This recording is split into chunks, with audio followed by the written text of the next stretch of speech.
Hey everybody, welcome to Now It's Dark. I'm Jim. Thanks for clicking on this review for this 2024 film, Arcadian, starring Nicolas Cage. I was reluctant to see this. I didn't feel like super compelled to watch this.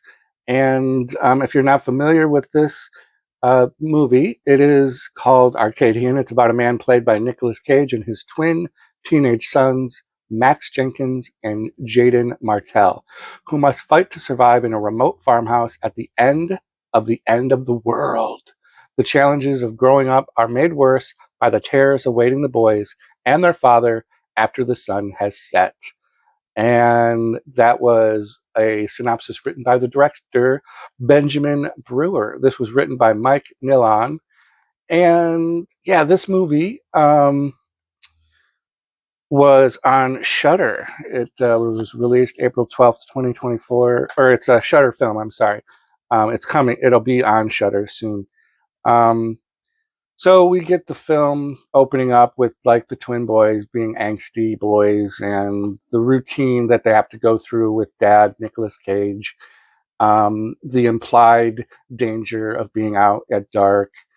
One of the sons is late. This is all in the trailer, and it causes Nicolas Cage to become frustrated with the one boy. And you know that they just kind of establish the dynamic for their living style. Visually, you can't tell that it's the end of the world. Like it doesn't, because it's a remote farmhouse. You don't get like the idea that there's been some sort of nuclear war or a zombie apocalypse or something like that.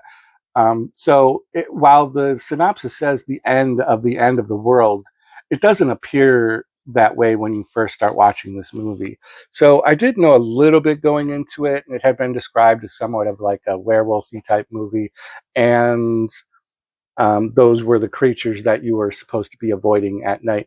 And I get that now, having watched it, but this movie just was very bland for me all the way through, including the CGI. I was a little disappointed. Maybe this was not as high a budget movie as I thought it was. And, Nicolas Cage pumps out movies and they're hit or miss.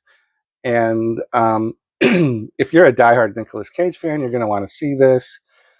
But it's just a very meh movie. Like it has hints of A Quiet Place and Bird Box, but it really doesn't do a good job of establishing these creatures as being very, very threatening. By the time we get to the end of the film and we have the massive threat, we've already seen one or two of the creatures be killed or captured. And like after the one night of boarding up the house from the inside to prevent the creatures from coming in, the next morning you look at the damage done to the door and it doesn't seem like very significant, and it's just on the door. So it's a little, I don't know, you have to really suspend a lot of belief of the actual danger that they're trying to impress. So the story kind of revolves around the two boys. One is more responsible than the other. One seems to be more in tune with what needs to be going on. But, as movies do, they set you up for that so that the weaker character ends up being the kick-ass character by the end of the movie. And we kind of get a little sense of that. But the boys are sent out salvaging. They decide to split because the one boy has a crush on a girl at a compound nearby. It's another kind of like farm, but it's a little bit more Walking Dead established, where it's a compound that's fenced off and it's very controlled in and out situation, and everybody has a place and everybody has a function kind of a deal. And it's controlled by, a hierarchy of, the dynamic of that there's one person in charge and then they have their minions and there's rules to follow. And if you break the rules, you have to pay a price. And so one character goes off to be with that girl that is the daughter of the guy in charge of that compound, which sends the character that's being built as the less responsible person to go salvaging on his own. And during the course of the time frame that it's becoming closer to nightfall, the boy that's at the compound is, of course, running late. So he's trying to get back. He gets injured. So the one son makes it back home. Nicolas Cage, dad, is like, what the F? Where is your brother?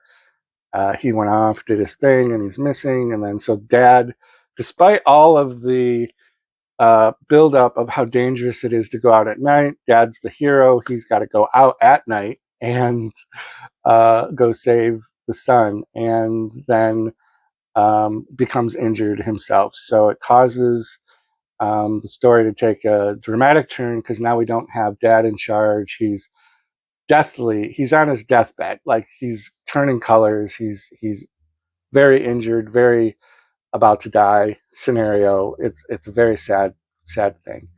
And the boys take dad to the compound for help. They must have medical stuff, and they are rejected at the door. But the boy who's got the crush ends up staying, and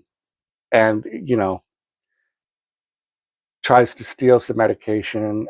At any rate, then the creatures amp up their attack, and they've learned how to get into the buildings and houses, despite all of the boarding up of windows and doors. They've created a way to get in. They are so bizarre looking. They are comical. They have protruding long necks. They're furred, big claws. They have a chomping action that is so ridiculously sped up and silly.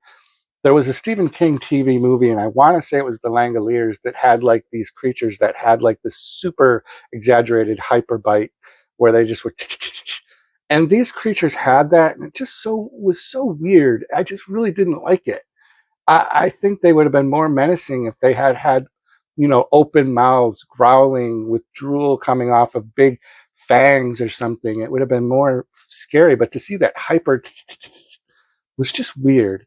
And I'm not going to spoil, but when they travel in a pack, they have a very unique travel style that also seemed just so silly. I don't know. It just was a little weird. But stuff goes sideways at the compound, so everybody is fighting now, and we get the main little kid cast escaping with the medicine. They give one pill to dad.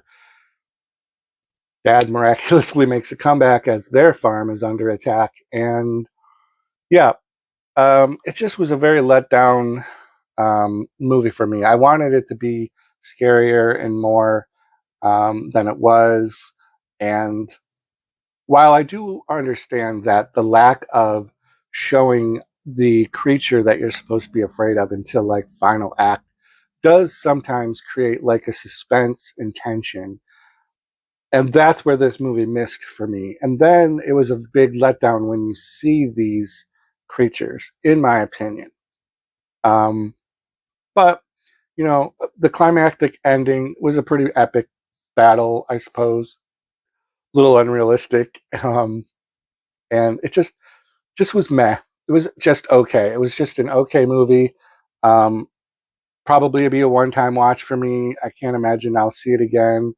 I'd be interested to hear some thoughts from you in the comments down below, and let me know what you think of this. I mean, the cast was okay. They were all right for what they had to do in this movie. Nicolas Cage, you're only going to get like one level of performance, it seems like, from him. And he delivers that in this. It's very much his character. So, yeah, I'd be interested in some thoughts in the comments down below. Make sure you hit the like and subscribe if you'd like. And hit the notification bells. I would really appreciate that. Row 18, plot 20.